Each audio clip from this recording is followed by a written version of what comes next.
भोपाल में टीशा शर्मा की संदिग्ध मौत का मामला अब तूल पकड़ता जा रहा है।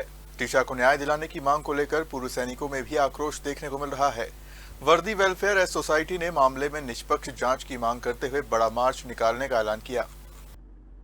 टीशा शर्मा की संदिग्ध मौत के मामले में पूर्व सैनिक संगठन भी खुलकर सामने आ गए हैं। वर्दी वेलफेयर सोसाइटी की ओर से भोपाल में बड़ा मार्च निकाला जाएगा, जिसकी शुरुआत शौर्य स्मारक से होगी।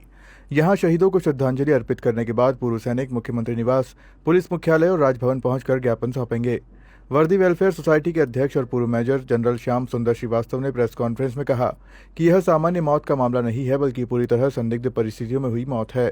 उन्होंने आरोप लगाया कि मामले में निष्पक्ष कार्रवाई नहीं हो रही और पुलिस का रवैया भी सवालों के घेरे में है। ठीक है, तो अभी हमारे पास में करीब 5000 फौजी हैं और ये सिर्फ इसलिए बनाया गया है कि यहाँ से अपने रिटायर होने के बाद में जो रिटायर्ड लोग होते हैं उन लोगों को बहुत सारी मुश्किलों का सामना करना पड़ता है, पुलिस, रेवेन्यू वगैरह वगैरह, तो हम उनका वेलफेयर देखते हैं।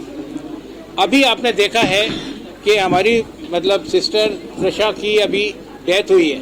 आप उसे डाउरी डेथ कहें, मर्डर कहें, या जो भी दिल चाहे उसको कह सकते हैं, जब तक कि पूरी चीज़ें बाहर नहीं आ जाती। और भी डाउरी डेथ होती हैं, और भी डेथ होती हैं, बट ये जो डेथ है ये बिल्कुल ही अलग तरह की डेथ है।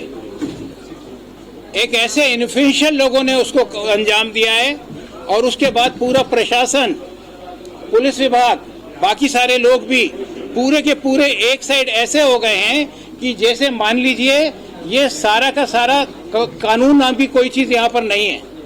और उससे भी बड़ी बात देखिए, जिसका जो डेथ हुई है या मर्डर हुआ है या जो भी हुआ है, उसका जो भाई है वो भारतीय सेना के अंदर एक मेजर है।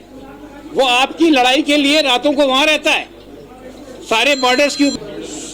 अभी आज हमने आप लोगों को सिर्फ इसलिए बुलाया है कि हम आपको ये बताना चाहते हैं कि ये जो कुछ हो रहा है वो बहुत गलत हो रहा है और जितने भी लोग हैं उनके अंदर कोई सेंसेशन नहीं है जो गलत तरीके से साथ दे रहे हैं, जो चीज़ों को छुपा रहे हैं, जो चीज़ों को बता नहीं रहे हैं। आपने देखा अभी आपको हर एक चीज़ के अंदर 10 क्वेश्चन मैंने निकाल करके रखे हुए हैं कि ये सब क्यों हुआ है।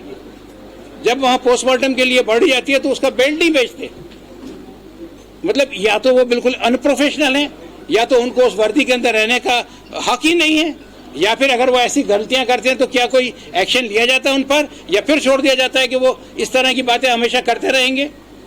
आज हमारे अफसर की बहन के साथ ऐसा हुआ है और हम वर्दी ऑर्गेनाइजेशन इसको बहुत सीरियसली ले रहे हैं। कल हम लोग जो हैं प्लान कर रहे हैं कि हम लोग एक मोटरसाइकिल रैली निकालेंगे। पहले हम लोग शौर्य स्मारक पर जाएंगे, हमारे जो शहीद हैं उनको श्रद्धांजलि देंगे, उनको बताएंगे कि आपने इस देश के लिए अपनी जान दे दी है।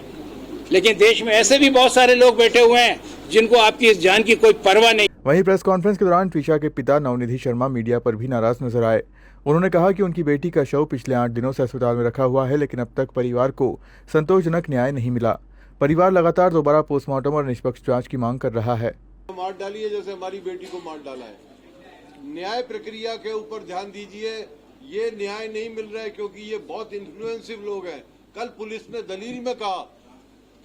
दलील में अपने ये सबमिट किया कि ये बहुत इन्फ्लुएंसिव लोग हैं, इनको बेल नहीं दी जानी चाहिए।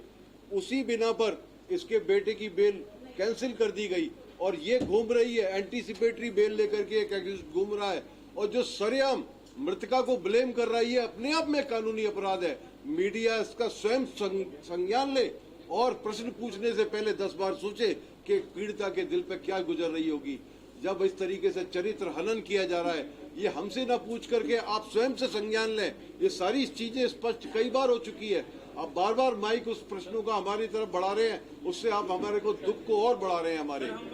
मेरी बात सुनिए, मीडिया से मेरा रिक्वेस्ट है, आज हमारी आपकी क्या नीड है? बहन को न्याय मिले, बेटी को न्याय मिले। न्याय कैसे मिलेगा? बॉडी पड़ी हुई है।